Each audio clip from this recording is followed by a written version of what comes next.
கார்த்திகை மாதம் ஐயன் நாமம்தான் நேர்த்தியில் விரதம் கொள்ளும் தேகம்தான்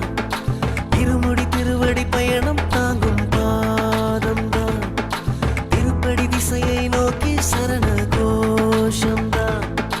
துளசியில் மாலை கழுத்தினில் ஏந்தி சந்நிதியை வந்தடைந்தோமே சிரசினில் ஏழை இருமுடி தாங்கி திருப்படியை சரணடைந்தோமே சரணம் சரணம் சாமியே மணிகண்டா சரணம் சரணம் திருப்படி மணிகண்டா சரணம் சரணம் ஐயா மணிகண்டா